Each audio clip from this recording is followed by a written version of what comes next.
Breakfast and Beholders is a D&D 5th edition comedy playcast for mature audiences and for the FBI operative who is monitoring all of my communications. Happy birthday, Agent Johnson. Content warnings are in the episode description. Hello and welcome to Breakfast and Beholders, an adventure set in a realm made from my own homebrew recipes. I am your maitre DM, Brian Boston, your guide on our journey through the goings-on, escapades, and perils of those who step over the threshold of the Breakfast and Beholders Tavern. Joining me are three travelers, two of whom we have already met, with Alex the Barbarian and Osborne Wellington Bramblebun the Rogue already checked in. Our final guest is due any moment, so let us welcome the Druid.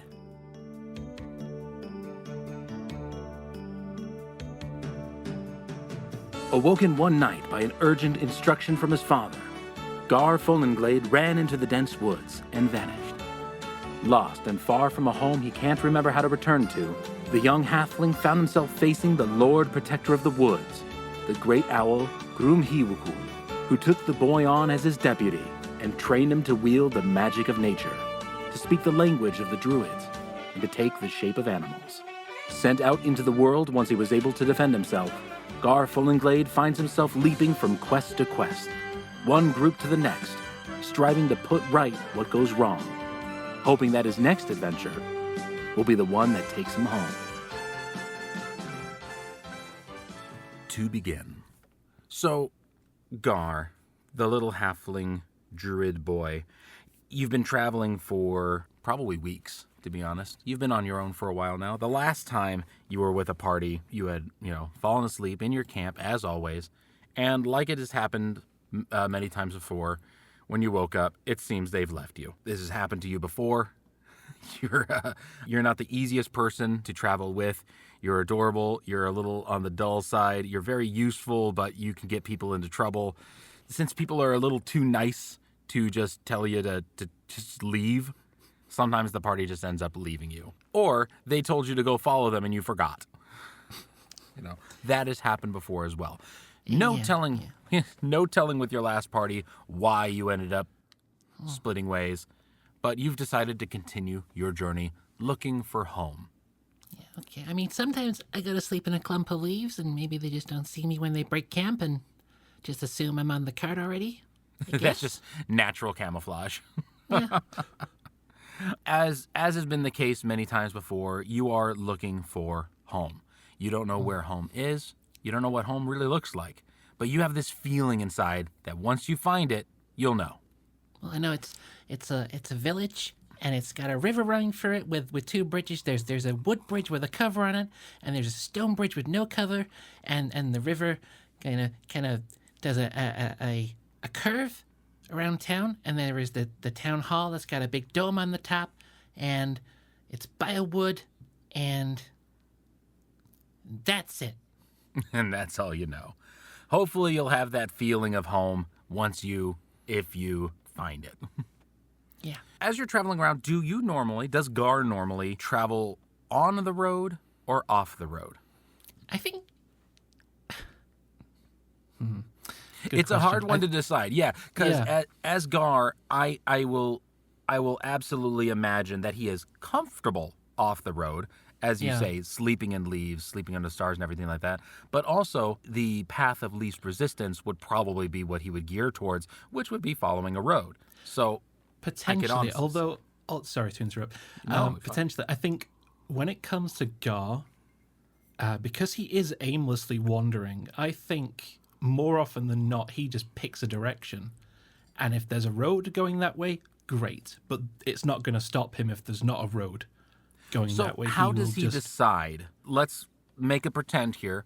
Mm-hmm. He's woken up. He's brushed himself off, brushed all the leaves off. There's obviously no more leaves just clinging to every inch of his freaking body. Mm-hmm. That's a lie for anyone who's listening. He's covered in mud and leaves. And it is time to... It's a cursory dust down. Yeah. It is now time to leave. How does he pick a direction? Like what's kind of his either his mentality or his does he spin a stick and go in the direction it points, or what's his general when he's by himself way to go? This is something I've never actually thought about as a player, which is interesting. So let me just because quickly... usually he follows people. That's his. Yeah. He 90% yeah. just goes with wherever everyone's going. Yeah. So and hope at some point along the way, whoever he's traveling with will pass by somewhere that looks like home, and then hooray, that's it. But when he's by himself, I think what Gar is most likely to do is just kind of sit down quietly,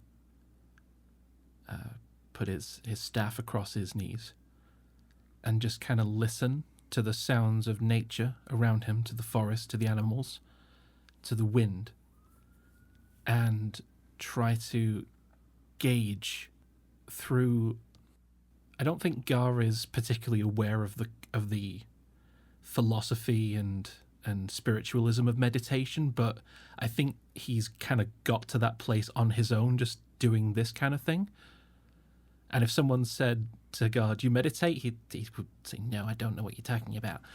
But I think that's his... I feel the way that you're kind of explaining it, that it's kind of like it's his connection to nature, both basically with his owl teacher and the flowing of the natural magics within him. So if he sits in the morning and without his knowledge of the term meditates, and it's kind of nature's way of speaking to him, whether it's actually speaking to him, which it absolutely could, and it could direct him, or if it's something that he misinterprets as, oh, he heard a whimper of a fox in that direction, so he's going to go that way. Yeah, basically. Okay. He will sit until there is some kind of...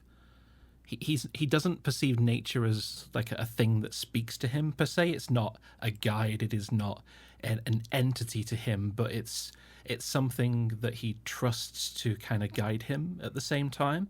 So like you said, if there is a noise that is unusual in a particular direction, it'll be, "Oh, that way," and that will be what he does. Tell me if I'm wrong. I feel it's almost as if, imagine someone who in every other sense of the word is very religious, that he follows this being that some would call God and everything, but they have no concept of what religion is.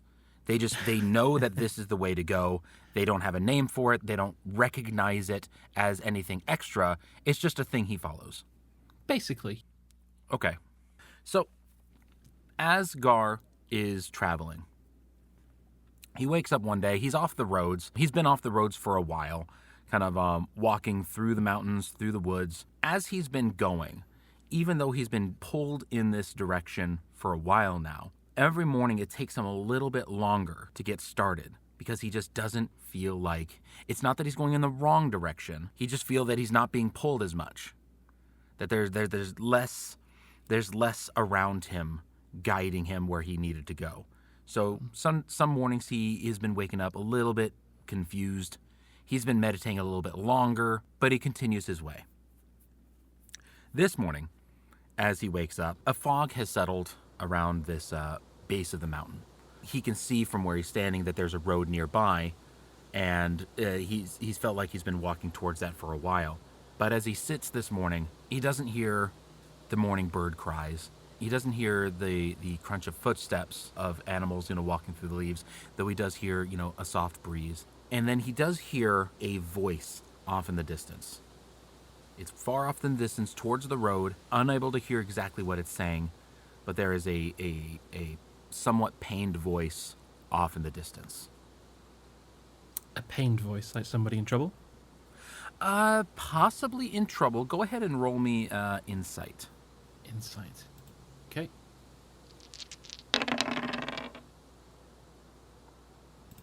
That is an 8. All right. Not totally horrible, not all that great.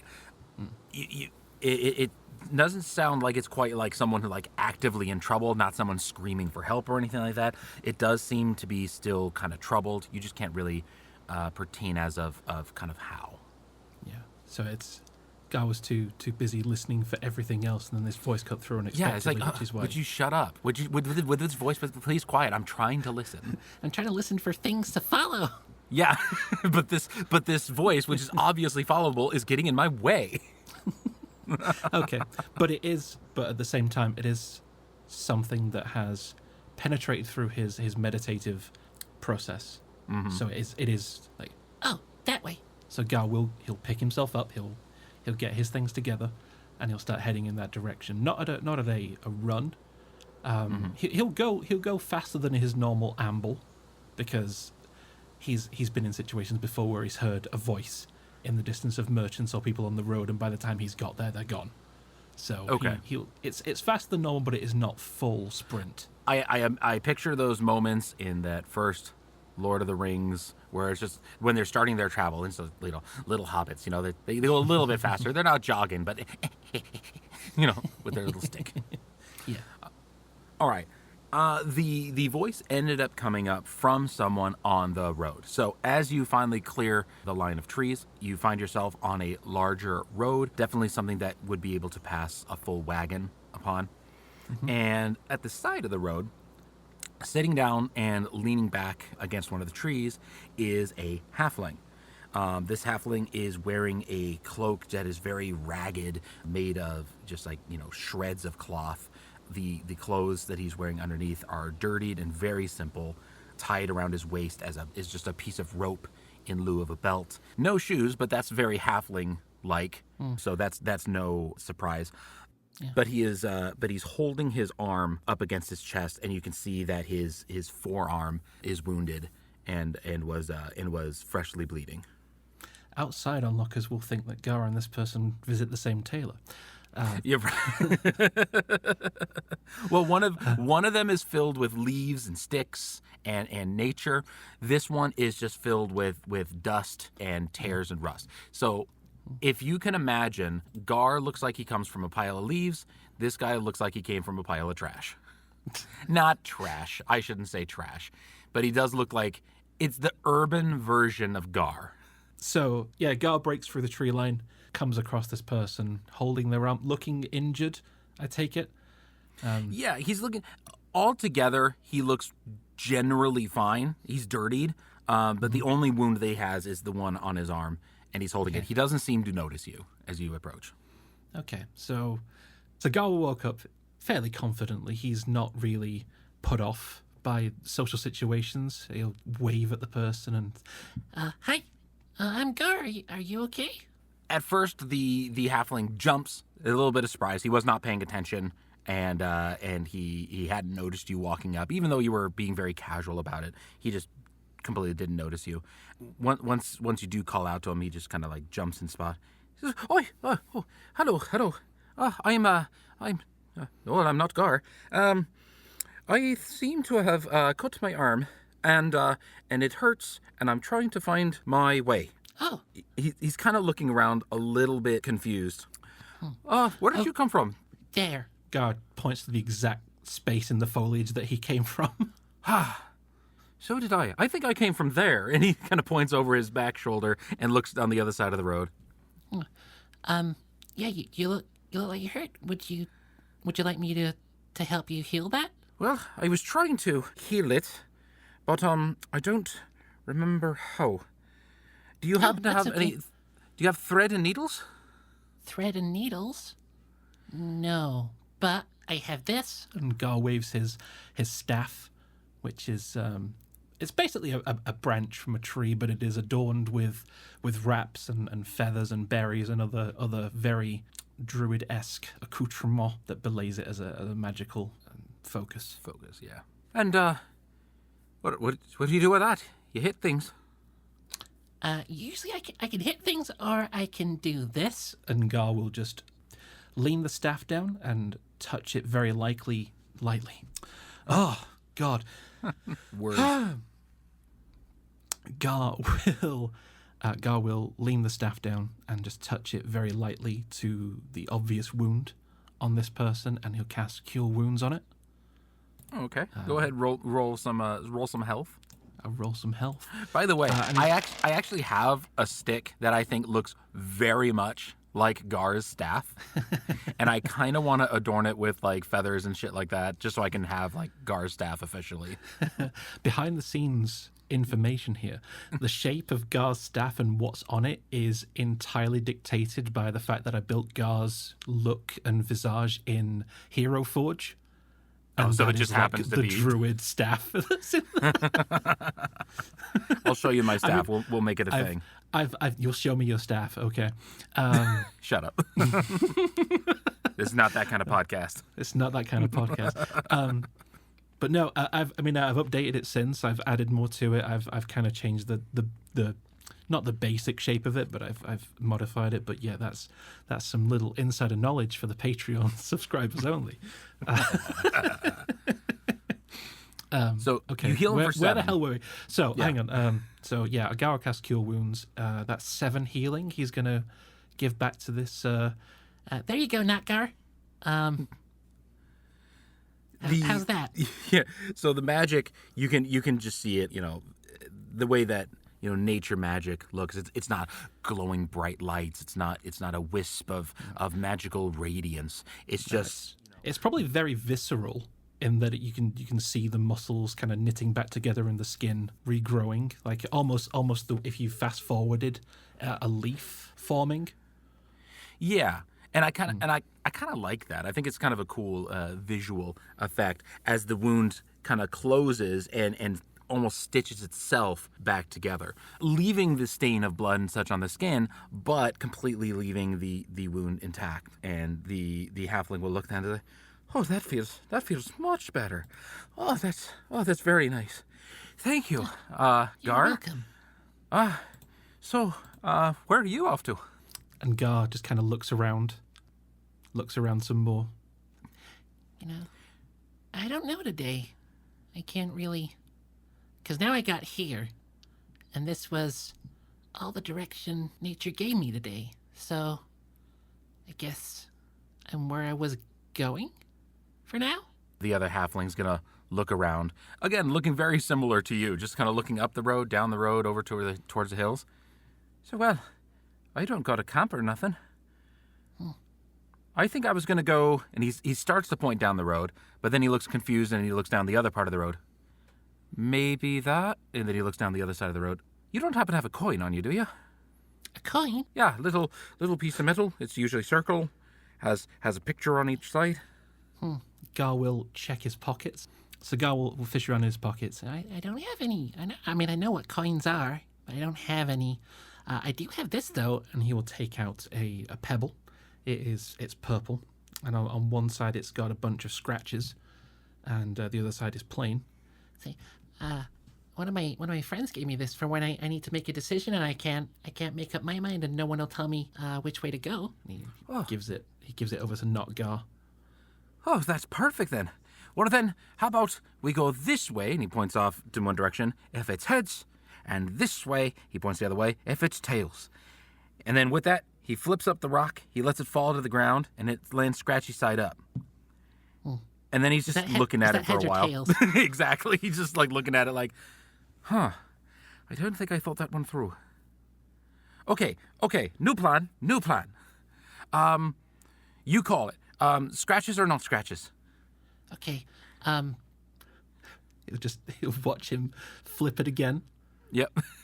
Just flip it again. It falls up. Not scratches. Boom, it lands up. Scratches up again. And he goes, okay, so that means, well, you said not scratches, and it said... So is that way or the other way? He's going to be scratching his head. Just like, oh, this is a lot harder than it seemed. Yeah, it is. Okay, new plan. Which way do you think we should go? Gar looks down the road. He looks up the road. Scratches his head, dislodging quite a lot of moss and leaves. Then he picks up the rock. That way scratches, that way's not scratches. Flips it. Catches it, scratches. That way. And points down the road. Okay, that works. And the two little halflings will begin walking their way down the road. I love this show of stupidity. It's kind of brilliant, if I do say so myself. As these two lost halflings start walking down the road, this Notgar is going to turn over and just say, "So, what brings you out into the woods?" Well, my feet mainly. But I meant more like the why, not the how. Oh. Yeah, why are you out in the woods? Why are you here? Where are you going? Like, what's your purpose? Well, really, I'm trying to get back home, but I don't know what home is called, because when I left, I didn't remember the name of it. My pop just woke me up in the middle of the night and told me to run into the woods one day, and so I did, and I never found my way back. So Gar will describe what he remembers of the village, the two bridges, the domed town centre that is by a wood, to not Gar as they walk to see if he's heard of it or knows where it is. Oh, that doesn't sound... Well, it doesn't sound familiar, but it also sounds like a lot of places. So it's a little... I mean, maybe, but I don't quite recall. It's really sad, though. I wouldn't like to not know where home is. I like to know where home is. So I'm very sorry that you don't know where your home is. It's okay. If I walk for long enough, I got told this once, if I just keep going and just zigzag my way across everything, eventually I'll find it. That's a great way to look at it. I support you. The guy's gonna reach out and then pat your arm and then have to wipe a little bit of the dust and leaves off of his hand on his cloak.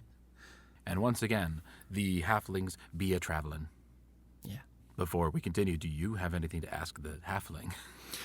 No, I apologize because this is one of the problems of Gar. He's not naturally inquisitive about people. Maybe I should change that so that he actually asks questions from time to time. But he's you're right. He's a difficult person to write for. He's a little difficult. The thing is that it would come off, and this might be a thing that's just part of his character. He does come off as a little selfish in that he only will answer questions about himself, but doesn't ask any questions of other people. But it's not out of selfish reasons. It's just because he just doesn't think. It's one of those. It is. He is not selfish, but he is thoughtless. He's incredibly not selfish. He will put himself out massively for other people. Exactly. He just it's not that he doesn't take an interest in other people. It's that he's just not, like, if they're going to tell him stuff, they'll tell him stuff. And if they don't, they don't, and that's fine. Okay. Well, as you guys are walking through, you actually walk for quite most of the day, and you seemed, this road just seems to stretch on and on and on. It doesn't seem to come up to any real big curves. It doesn't seem to come to any crossroads. It's just a very same kind of boring road the whole time you're walking down it. In fact, roll me a perception check for me. I will roll you a perception check. That is a 17. Okay. You notice that the road actually is as a slight turn off to the left, and it's always had a slight turn off to the left. It seems that you're either potentially going in a very large circle, or just that these trees look very similar. But there's not been any crossroad. So there's not been any road that's broken into this one, so it's not like a circled road with like branches off. It just keeps seeming to be going. So there was no left turn at Albuquerque that I should have taken. Exactly. Okay. There was no left turn. There is no left. What? As finally you guys get to a point where the sun is starting to set and Notgar is looking to take a break. He's like, oh, we've been traveling, walking all day. Do you want to, I don't know, do you have a campfire? I can make one. Oh, that'd be nice. I'd like to warm up my hands. Yeah, okay. So Gar will look for a place at the side of the road because, as we've established, he's incredibly not intelligent, but wisdom-wise, he knows what he's doing, and especially when it comes to campfires and fire safety, because a bear once told him that only he could prevent forest fires, and that was quite an existential problem for a while. That's stupid. So he'll find a place that doesn't have a lot of dry leaves around. It doesn't have anything that's just going to catch fire. Okay. Problematically, and he'll tap a space on the ground with his staff, and a bonfire will form, fully made and already going. Brilliant. With his cantrip, create bonfire that he has. Nice and simple. I love it. All right. Well, sitting out to the side of the fire, this not Gar halfling and the Gar halfling will be able to sit and not talk for quite a while because neither one seem to have very much to say. But at one point during the night, as they relax, not Gar is going to kind of look a little confused as he pats his pants, and then he pulls out a piece of paper from his pocket, and he just kind of unfolds it and looks at it. And he looks very inquisitive and kind of confused. Again, the problem. I'm gonna wait. Nope. I'm gonna wait. I'm gonna Okay. wait until you fucking say something. See, Gar's not. He's not going to like. Oh, what you got there? Show me. He's like Gar. If Gar isn't just already lying back and looking at the stars, and just kind of waiting for direction, because Gar is a support character. He's not a protagonist. I know he's a support character, but he can do something. I'm sorry. This is not good podcast. So okay, let's try this. I can do that. I will try to guide you on this one. Well, Freaking if, support. You secondary character. I'm a secondary you character. sidekick. Yeah, that's exactly what I am. Bakugo would be making fun of you, and you'd be like, "Yeah, Yeah. psychic. What of it?" Does it make you feel better to say those things to me? In fact, it does. Makes me feel Good. better about myself. Amazing. Keep it up.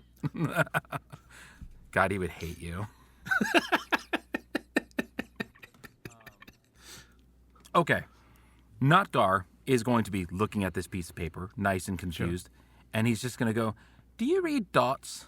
No, I don't think so. I can try. I don't think so either. I've got a paper, and it's full of dots, and I don't know what it means. Can I see? He's going to fold up the piece of paper and hand it over to Gar. Okay. Gar will. So, this piece of paper has writing on it. Now, I happen to know that Gar can't read. Yeah. So, to him, the front is just full of squiggle lines. Mm-hmm. You recognize it as writing, Yes. you think. You don't recognize the language. You don't recognize the words. Which means No, it's I not... mean, Yeah, go ahead. Gar can read and write in Druidic, and that's it, because that's the only thing that the great Lord Owl taught him how to read and write. So common, and he can recognize. I think by this point in his life, he can tell, like, oh, that's common, that's dwarvish, that's draconic. He can recognize different kinds of runes, but he just can't make sense of them. Okay. Well, with that, you would know that the front is written in common then. Again, not able to read it, but you're able to see it. Yeah. When you open up the pamphlet, it's just a bunch of thumbprint dots. Dots in black and red ink, it seems, just pressed a thumbprint up in a weird pattern of dots. And as you look at it through the fire, you notice that there's a bunch of holes in the pages. Very, very small holes, but they like kind of almost look like stars from when you're looking at it from the front. But beyond that, in fact, do this. Roll for me, if you will, an investigation. Investigation. Which is intelligence, which means you're not going to do well. No, see, and that's a 7. Okay, so yeah, you're not noticing anything really about the pattern or the meaning behind the dots, but it is a strange little, a lot of dots, a lot of little holes, and that's all you got. That's I can't read the front of it, and I can't read these dots either. Well, I can read the front of it. You can't read the front of it? No? What are you? And he kind of reaches up and snatches the piece of paper, and he turns it so that he can get the firelight on the front. It says, "The eye is always watching. You are not real. The world is a figment of the great imagination. We must come together to escape the great void of the waking dream." And then back here it says, "Please give what you can." I don't know what any of this means. No, me neither. Go ahead and roll. Go ahead. What are you saying? Sorry. So no. What were you saying? No, just Gar's like, Never been told I don't exist by a piece of paper before. I don't think it's saying that you... Maybe it's not written to you. Maybe it's written to me. I'm the one who had it. Well, then Gar's going to reach over and just tap not Gar on the shoulder, like with his hand just kind of pressed down. You feel real? I do feel real. And he starts pressing up against himself. Oh, and my arm felt, I had hurt, and then I don't have hurt. So, I mean, that feels real. He's going to pocket the piece of paper.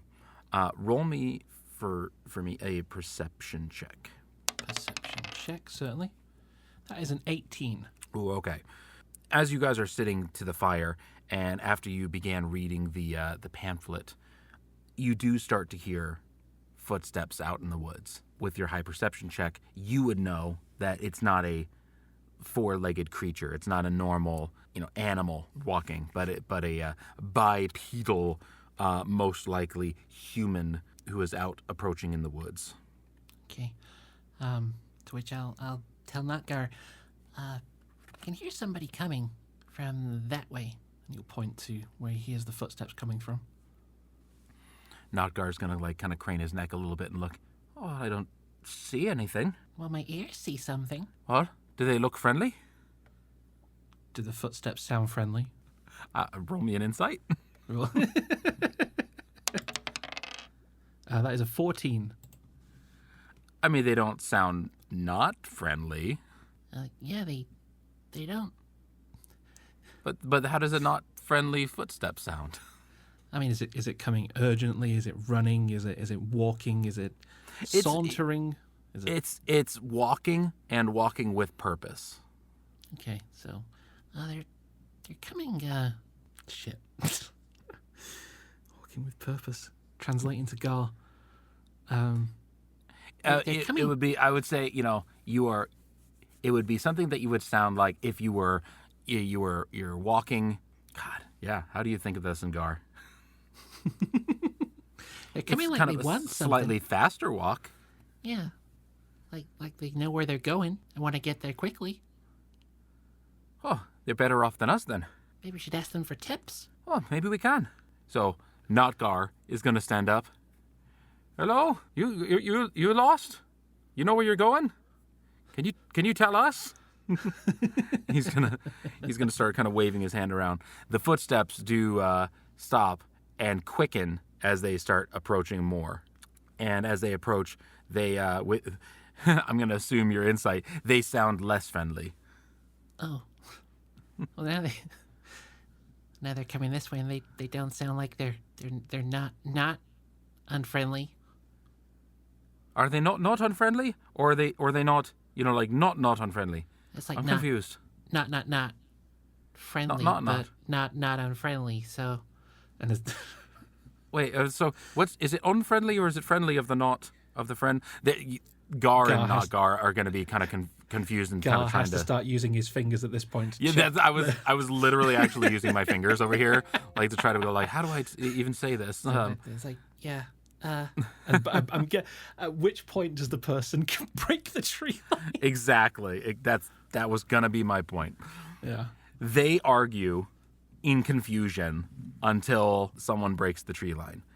The person who breaks the tree line is not friendly.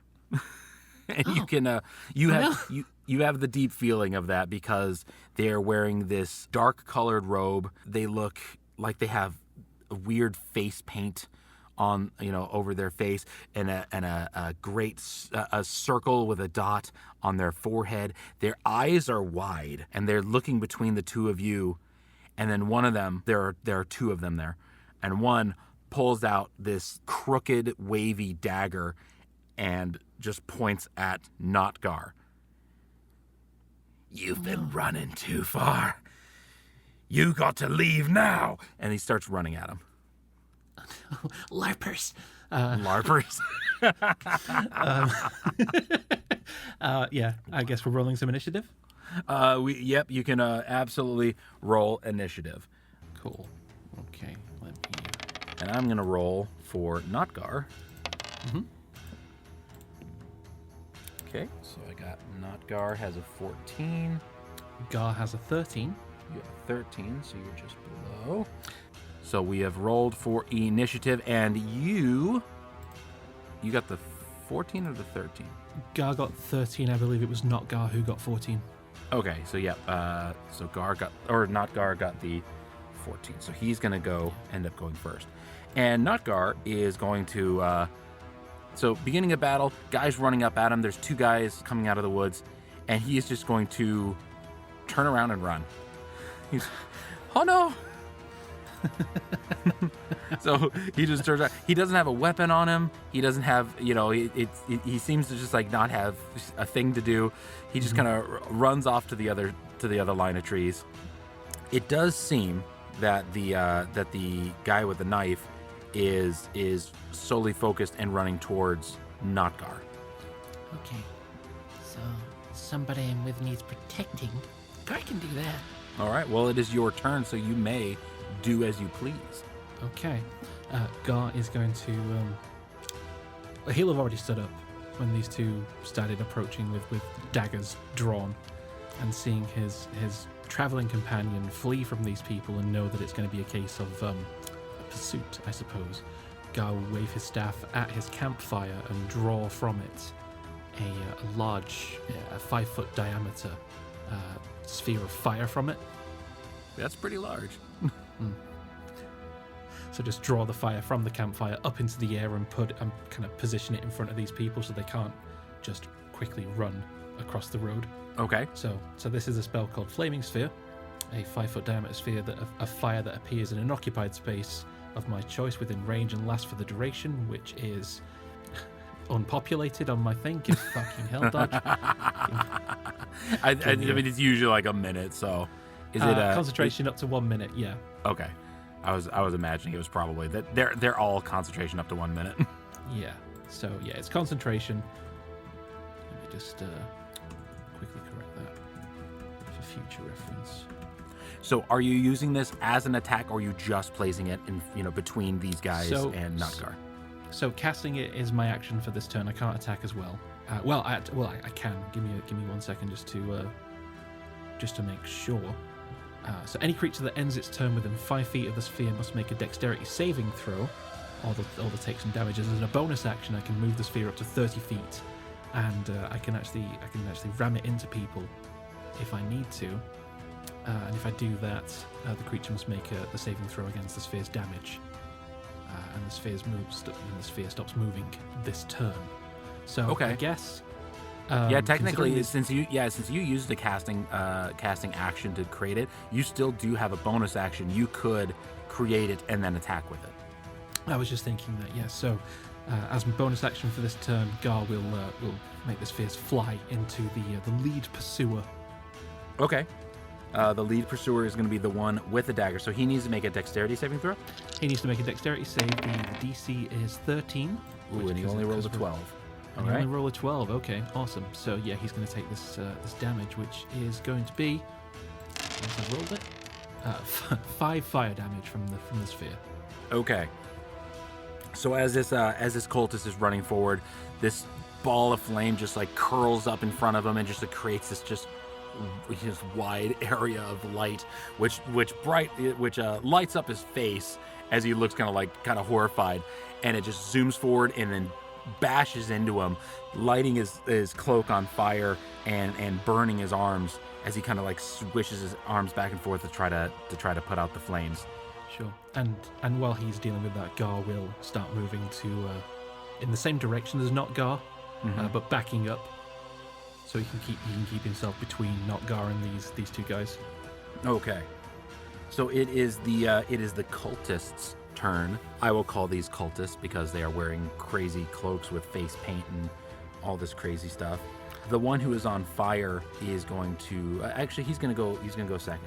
The second guy, the one who has not been hit with a fire, is not holding a weapon, but with the flames now closer to him, you can see that he's painted very similarly with this white paint. I had to make sure it wasn't black over his face, and the circle with the dot on his forehead. But his face is grotesquely marred. It looks like it's been swollen and scarred and scratched at quite a lot.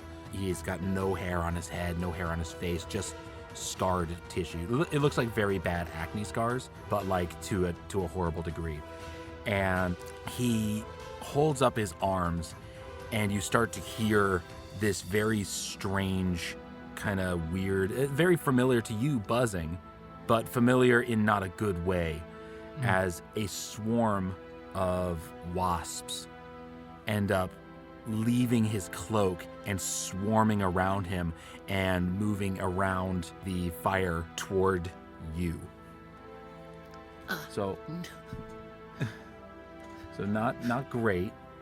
Yep. So this swarm of wasps is going to make an attack. Yeah, okay. I figured. Yeah. So it is going to roll a 17. Does that hit?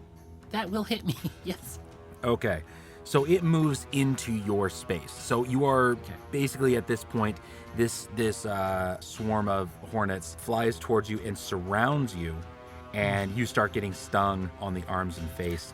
It is going to do its piercing damage now, which is going to be, it's 4d4. That's a lot. 3, 4, 5, 7. So 7 damage total. Okay, 7 damage total. The cult leader, it seems that the guy with the bees doesn't do anything else. It seems that he has used his action for summoning this swarm. The other cult guy who's just been burned is going to try to look for a way around this sphere. He knows he can just kind of run around it, knowing that it's probably going to, block his way, but he's going to basically make his way around the sphere. He's not able to move far enough to get an attack in because he'd have to go through the sphere, but he gets back into an attacking position so that he can get you onto the next turn. Okay. Notgar actually goes next, unless there was something else you have. No. Okay. Just Ow, no. Stop it. No, please. Okay, sorry, Mr. Wasp, but please don't. Notgar is actually using his turn to climb up a tree. He is trying to get out of the way of these cultists. Okay. So it is your turn next. Okay. So, Gar's just being stung left, right, and center. Ow! No, that really... okay. Actually, roll me your Constitution. Concentration, yeah. Yeah. Because let's see if you can actually keep that up. Oh, yeah, absolutely you can. Yeah, that is a 22. That's a natural 20 is what that is. A natural 22. All right. So, yeah, somehow, even being swarmed by hornets, you are still totally able to keep up a ball of fire. So, good job on you. Good job. Thank you.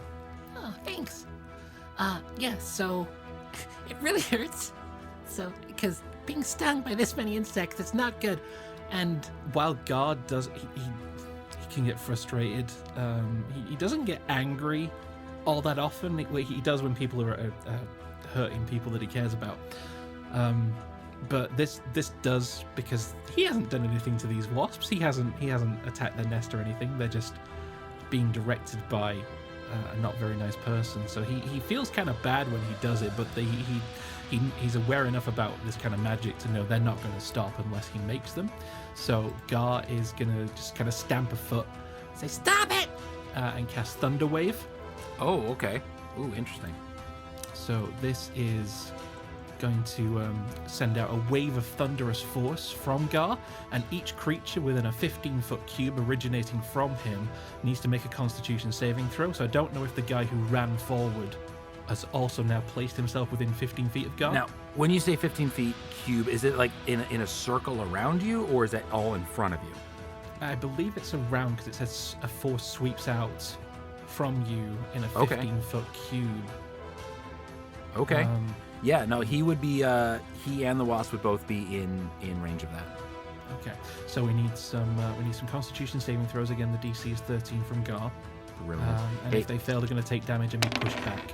Awesome. The cultist rolled a natural 20. The wasps, however, did not. So the swarm of wasps, because they were surrounding you, and technically they were sharing the same space with you, I'm going to say that this blast, first of all, you can roll damage for them. Sure. And is it half damage if they make it, or no damage? If they make it, is half damage. So on a successful save, they take half damage, but if they fail, they take the full damage and are pushed 10 feet away from Gar. Okay. So how much is the damage? 5. Oh, okay. So 5 damage to the cult. Oh no, sorry, 2 damage to the cult guy. Right, and then to the swarm of wasps, it is 5 damage, and the wasps actually blast off in all directions, and they're gonna actually have to use their next turn to re-swarm before they can actually to do an attack. So you've actually delayed their turn. Hooray. So good job on that. The cultist does take a blast and steps back, but he affirms himself and kind of leans forward so he doesn't get pushed back into the giant ball of fire that's behind him. At which point the flaming sphere smacks him in the back. So it didn't do him all that much good. Go ahead and roll damage for the. Sure. Oh, what's Sure, his? well, it's another save. It's another. I do believe this is a. Goodness, I lost it now. It's a dex save. Okay. Dexterity, yeah. Which for him is a +1. And what was the DC? DC is 13. All right, he rolled a 12 again. Okay. So go ahead and roll his damage. Oh, okay, yeah, he's 10 damage. Yeah, he's fucking singed. He's burned to a crisp. So yeah, it's if they succeed, half as much. Oh no, he failed. Save. Oh, he failed. Sorry. Yeah, okay. he got it. Yeah, he rolled a 12. Yeah. Okay, so yeah, 10 fire damage to this guy. Yeah, so he was very, as you stamped your foot and blasted this wave of hornets out, he took a brunt of blast, and as I said, he had leaned forward and like really braced himself for that, and he was feeling really kind of proud of himself, like about to jump onto you. But then this glowing from behind him started to get brighter, and as he turns around, this ball of flame just rolls over him as he just screams. The steam of his blood boiling shooting out of his mouth as he just like curls and falls to the ground, wrenching in pain as he dies in the fires. Sorry. Good job, Gar. Sorry, but you're hurting my friend. So with your so he's dead. Let me just take him off the board. So next is going to be the cult leader and the swarm of wasps. The swarm of wasps need to use their turn to reconvene. All the wasp had kind of fallen to the ground, so they're all crawling towards each other to try to like regather, attempting to be away from that ball of flame. And then with them crawling together, it just made me think of like a T-1000 liquid metal coming back together. Yeah, it's a great visual. Just this big old swarm of wasps. Ugh, creepy. The messed up looking cult leader steps forward, the flame of your sphere still lighting up his face as he glances between you and the other halfling climbing up the tree. And he's actually going to use his turn to try to convince you. He's going to kind of glance up in the tree and says, "You're only here for the little one." And he kind of glances down at you. "Not you, little one. The other one." Okay, I was confused for a second. He doesn't have seemingly a weapon. His cloak is still open, and you can see that underneath his cloak is fully open, and you do see that he's not wearing a shirt underneath. His entire body is horribly scarred. And once again, he's going to just be turning to you and just saying, "The one in the tree, he must leave. You can stay." Sorry, I was expecting this to be like a spell or something. I mean, you can either roleplay this one off, or you can make me a wisdom save to see if he's kind of being able to kind of convince you. It won't be intelligence. Because Gar's response to "he must leave" is, We were both trying to leave. Well, just make me that wisdom save. Yeah, sure.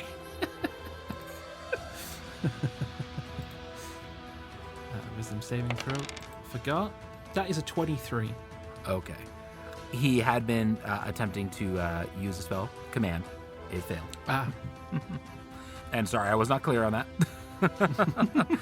So this guy had tried to command you basically to leave, to flee, and you did not, because you are a good boy who is here for his friends. So that was his turn. He is slowly kind of stepping closer. He's walking off down one side of the road, kind of like, going around you, almost like a wolf surrounding his prey, while the swarm of hornets is gathering around the other side. So you have them kind of split on either side of you. Okay.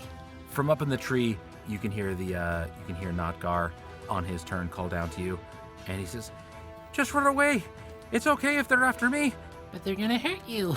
Probably, but I don't want you getting hurt. I'm okay. For now, I guess. I'm not just gonna let people hurt my friends. Yeah, it's just like, as a player, I'm like, you don't have to fucking just let them kill him. Yeah. But like, this is gonna be the next, like, well, how do you do this? Like, how do you... Does Gar just listen to the guy and run away because he said to? Or is he going to use his relative wisdom to be like, look, I know you're saying to leave, but it's more important for me not to leave. Yeah, so Gar just doesn't... He doesn't blindly follow instructions. You say that. No. Allow me to finish. He doesn't blindly follow instructions in situations like this where somebody's attacking Gar, and especially the people that he's currently companioned with too. And Gar's, he's dumb, but he knows well enough that this guy is a threatening person. He does not have good intentions, and Gar is very much less inclined to listen to people who have proven through action and words or deeds that they are up to no good. So yeah, Gar's not gonna just go, "Oh, okay," and just wander away from this and leave not Gar to deal with someone, particularly an unarmed not Gar. So no, Gar's gonna sit this one out. Not sit this one out. God, that's not the right word. Gar's gonna see this one through. Okay, the opposite of what you said. Yeah. Okay, well I misspoke. That was a misinput. Misinput. So that's Notgar's turn. Notgar is obviously not someone who is prepared or knows how to be defending himself or attack. He is just climbing the tree. He's trying to stay away from danger. Mm-hmm. So it is actually now your turn. Yeah. So yeah, Notgar he's unarmed. He's unprepared for combat. He has no means of defense, which again means Gar needs to do it for him, basically. So yeah, okay. Let's. I might eventually need to start making you make wisdom saves just to see if you do what someone says versus what you should do.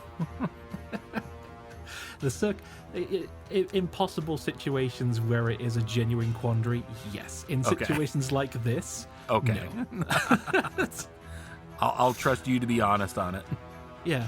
Because again, Gar's stupid, but he has wisdom coming out of his ears. Mm-hmm. So he knows enough to know when someone's a bad guy and just wants you out of the way to make it easier for them to do a bad thing. Right. So if the wasps are reconvening, Gar will again stamp his foot and say, "Please don't! I'm trying to protect my friend here."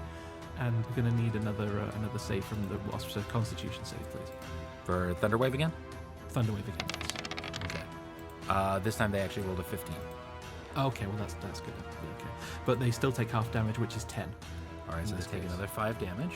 Yeah.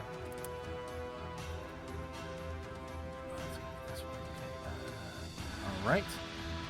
So the wave of force just blasts at him, and a bunch of the wasps end up. I mean, you're killing waves of hornets as you stomp your foot, but a good number of them are still coming together, and they're starting to take flight and create a much smaller swarm in front of you. And true to form, as that happens, Gar will again wave his staff and direct this flaming sphere into the other guy. Oh, into the other cultist? Into the other cultist, yes. Okay. So he needs a dexterity saving throw, please. Once again, DC 13. 13. He rolled a 12 plus 2, 14. So okay, half damage? He will take half of the 8 damage, so 4 damage to this chap. All right, and that's his first bit of damage today. And if he's concentrating on the wasp, he'll need to make his Constitution saving throw again for that. He is not. Oh, okay. So the cultist actually holds his hand out and slams it against the fire, burning his hand but holding it at bay as it tries to push him and burn him. It is now the turn of the baddies. The hornets are going to try to swarm you first. Because most of them have died, they're actually only going to be able to do half damage. But they're going to roll, and they rolled a 7 + 3, 10. Unfortunately, not enough to break you. Not enough to... Yeah, Gar is just he's waving his other hand and swishing his cape to stop them from being able to get close to his the parts of him that are not covered the soft bits. in layers of of mud and leaves and crap. Yeah, hornets are landing on you. They are attempting to sting, but they're getting your cloak, they're getting your staff, they're in your hair, but they are not doing damage. They're trying to bite. The cultist is going to shake his head and just say, "You don't need to fight. Just let us take care of him." He twitches his head. His head just snaps off to one side, snaps off to the other side, and his body starts to contort as a large, hairy leg comes out of his chest and lands to the floor, followed by another, and another, and another, as this shadowy form starts to kind of pull out of his chest and form into the visage of a giant spider, which is being pulled out of his very being.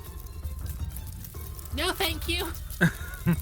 I happen to know that the player side of Gar has a thing against spiders, so I fully apologize for that. The spider is going to need to take a dex save, however, because it is next to your ball of flame. Sure, yeah. So it is going to do that. Yeah.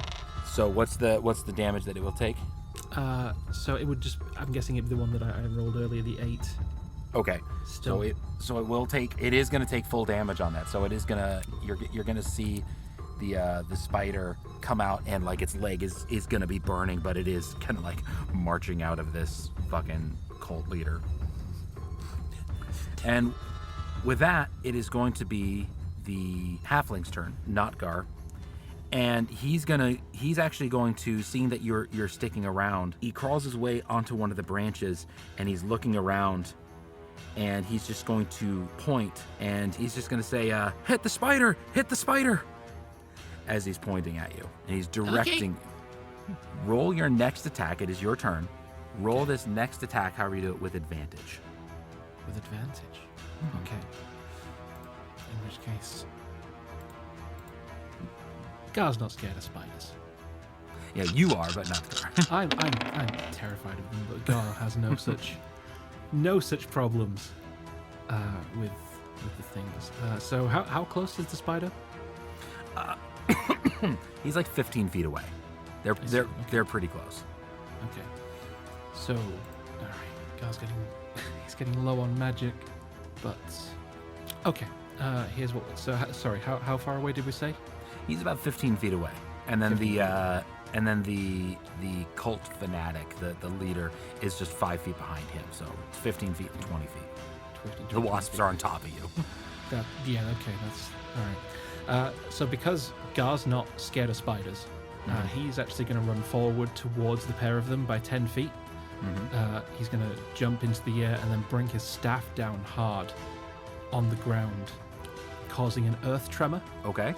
Which is going to require a dex saving throw from these two, both the spider and the cult fanatic. Okay. The spider. Does anything for when you grant advantage? Nothing really happens with DC attacks, correct? Nothing really happens with those.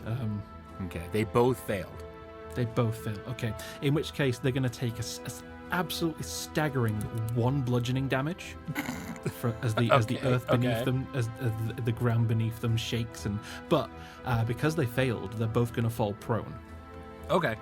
And because this is, I'm guessing this is not a paved road. No, it's just a dirt road. Okay, so a couple of things happen. The road is kind of torn up beneath them from this, making it difficult terrain in the area. Okay. That this, And as they are prone, I believe that's going to give them disadvantage on their dexterity saving throw as the flaming sphere comes in and kind of nestles between the two of them.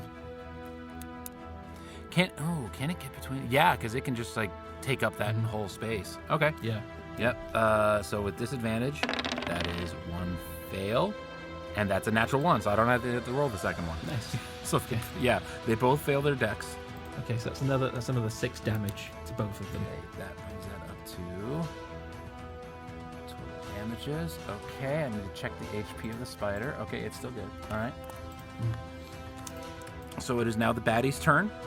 First, the swarm is going to try to attack. It is going to fail again. Okay. The fanatic is going to... Oh, no, he doesn't do an attack roll. So that is going to be Sacred Flame. Sacred Flame, I believe, is a dex saving throw. Yes. So I'll need a dex saving throw from you. That is 15. All right, so you pass. I believe that's going to be half damage. Let me... Can you do me a favor? Just look up Yeah, I'm Sacred Flame already for me. looking it up. One second. Good man. Sacred Flame. No, I thought because it's a cantrip, if you don't hit, nothing happens. Oh, nothing happens? Yeah, the target Perfect. must Okay. or take radiant damage. Yeah. Okay, good. So he completely misses. The cult fanatic reaches out his hand, and just this beam of scalding light pushes through your ball of fire, but it hits the ground, just kind of starts burning the ground around you, but completely misses on that one. The spider is going to he's actually going to use the spell Web. Yeah. So he spits out a web right out in front of him, which, since the flame ball is behind him, is going to be in range. So let me go ahead and make just an attack roll. It is a 16. That is Gar's armor class. Okay, so it is going to... This massive web just kind of covers you and kind of like smacks against you. It also ends up actually catching, I just realized, and probably completely obliterating the swarm of wasps that were attacking you. Probably. Yeah. Yeah, because while there is no rules that I know of that would actually do anything for them, they're probably going to have to make strength saving throws, and being that they're wasps, on an individual scale, I'm going to say that they are just done for. However, you are going to be restrained by this webbing until you're able to work your way back out. Sure. The spider and the cult fanatic are both going to split up and start trying to walk around you. The spider much closer because it can just walk over the webs, and they're going to be heading towards the tree. And that is their turn. Okay. Notgar is going to use his turn in a bit of a panic. He's seeing this spider coming towards the tree. He sees the cult fanatic going towards the tree. He sees you bound up in webbing. And from where he sits in the tree, Notgar is going to, as bravely as he can, jump off the branch and attacking with a blade that he didn't seem to remember he had. It's with just what looks like a straight razor, like you would use for shaving. He actually attacks at the webbing to try to cut you free. Huh. He hit the AC. I rolled a 12. Thank you. And for damage, he's going to do 3 plus 7, so 10. He goes right through the HP. He just slices through the webbing and frees you from its hold. Thank you. I appreciate it. Oh, what am I... Well, we got to run, though. We've got to run. I agree. So as the giant spider had started, got to the tree, it was starting to climb up, it turns around and hisses, and the cult fanatic turns as well. So It is now your turn. All right. Gar, as not Gar is now with him, Gar's more inclined to beat a retreat. Okay. But he still has the flaming sphere, which he can move to collide with these two again. Okay. So they're gonna make dex saves. Both fail. Both fail. So that's another 7 damage for both. Okay. And is the spider on the webbing? I'm gonna say yes. I'm gonna say the webbing probably reached out the way out to the tree, so he's got a couple feet on the webbing. Okay, because the part of the web spell says that the webs are flammable. Any 5-foot cube of webs exposed to fire burns away in one round, dealing 2d4 fire damage to any creature that starts its turn in the fire. Okay. So, but that does include you and Nodgar as well. Well, yes. Well, no, it's Is it who starts their turn or ends their turn? A 5-foot cube of webbing. So it doesn't destroy the entirety of the web of the area. Okay, so it's only going to burn around where that sphere is. Yeah.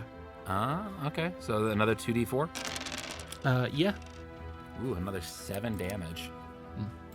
That actually, so as the flaming sphere hits the spider, the flames are just burning up its hairy legs, and it's just like hissing. But then as it tries to move away, the melting webs are beginning to stick to its otherwise non-sticky claws, and it's starting just to burn away, and as it's trying to back up and ends up stumbling, and the burning of the web is actually continuing to keep this spider on fire as its legs start to curl in very grotesquely as it falls to its death. So as that's happening, Gar's gonna like puff out his chest in the way that he always saw Grumpy Owl do, and kind of hold his staff in the air. I'm the deputy executive protector of the woods, and you do not mess with me or my friends. On the cult fanatic's turn, which is next, the cult looks over at that flaming spider who's just like fucking dying.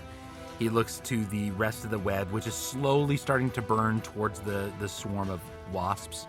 He looks to his companion, who is just a charred corpse. And then he looks over and he goes, "We only want the one. Now I'll settle for both." And his jaw unhinges, and in a silent scream, something, which is much more in shadow that you can see, something is just dripping out of his open mouth, almost like a vomit to the floor as it starts to skitter and crawl towards you. No. His turn, no, thank you. On his turn, Notgar is going to grab at your wrist. Let's go. Well, yeah, agreed. Dash action. Dash action, lots of running. The cult fanatic is not going to follow you. The swarm of insects is trying to, but you're going to be able to outrun it. Okay. I'm going to call that a successful disengage, since the cult fanatic will not follow you by his lonesome. That's good, because I'm out of all but the most, all but the emergency spells. The two of you continue to run as the sun fully sets. You're in complete darkness now as you're running. Notgar pulls you off the road, and he's pulling you off into different directions, trying to, make sure it's really hard to follow. Though, at one point, you actually burst right back onto the road. Seems he might have been turned around. Yeah. And he looks back and forth. After a while of running, you don't see any sign of the fire. You don't see any sign of the of your pursuers. But Notgar looks down at his arm for a little bit, seeing the blood stains and everything that had been from his old wound. And he goes, I think I remember how I got hurt the last time. I think it was those guys. Well, let's keep going, and then they don't catch us. But if I'm bringing up to us, if they're following for me, and if we go in one direction, they find me, but they won't find you, and I don't know where I'm going. You don't know where you're going. Nope. But they seem to know where they're going. But I don't even want to go where they're going, though. They don't seem like good people to go with. No, I agree. Here, I think this is important. He's going to press the piece of paper that he had. He's going to press that into your hand. Okay. He says, I think these are instructions. I don't know what they say. I don't know what they're instructions for, but I think that's important. I want you to keep that safe for me. Okay. And Gar will stuff the paper into his shirt, amongst quite a lot of dry leaves that are in there. Now, let's try one more thing. You have that rock? Yes. All right. Scratches this way, not scratches that way. Flip it. Okay. Gar will flip it. Okay. Yep. Whatever way it lands. I'm going to say not cut side up. All right. that way. So, Gar, you start running that way. Okay. And you start running that way that he points out. Yeah, For a while, we'll start running that way. For a while, Gar probably imagines that you're both running that direction. But eventually, I won't let you roll perception because eventually you'll roll good enough to notice that he has not followed you. And Notgar is no longer able to be seen. Huh. He might have left the road. He might have gone the other way. It's really hard to tell, but he has not followed you. Okay, so Gar will first of all, he'll look around to make sure that that Notgar hasn't fallen and hurt himself again. And after a short while of doing that, he'll just kind of lean against a tree. He'll try to puzzle out which is the best way. Listening for sounds or directions from the terrain, from the animals or anything that's around. In this case, if he can hear footsteps moving hurriedly in his direction, he will go the other way. Sure. As you sit there and listen, give me a perception check. Okay. 16. Okay. Well, you won't hear the footsteps following behind, but from off in the distance down the road, you do hear a whistling. Oh. So whistling is good. It means people.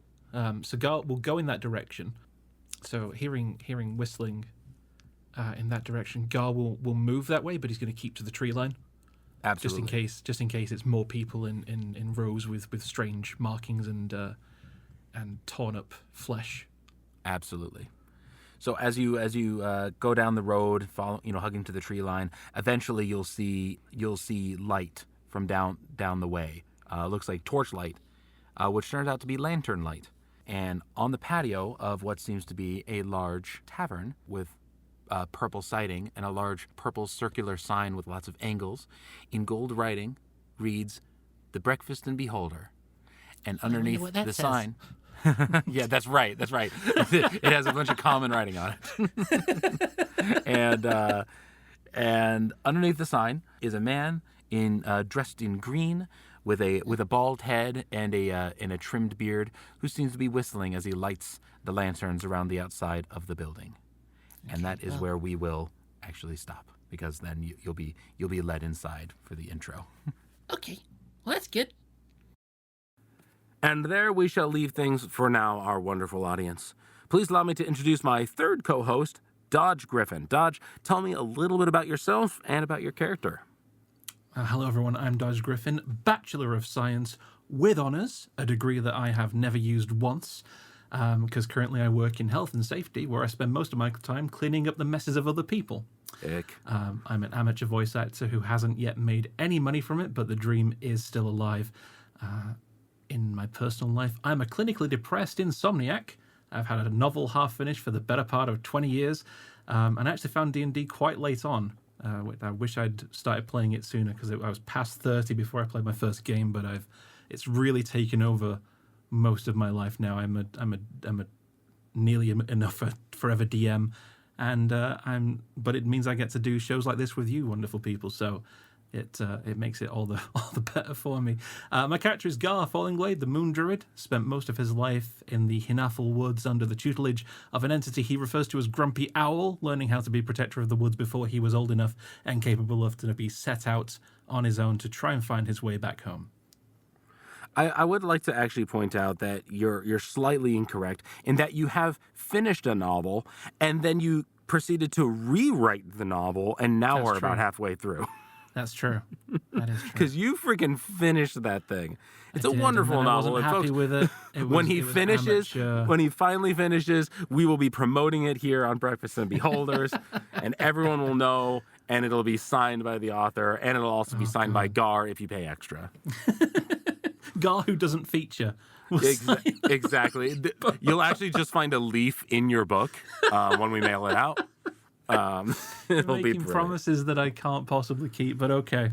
I am making promises for you. We've said it on the podcast now, so I have to finish. Dear God. Exactly.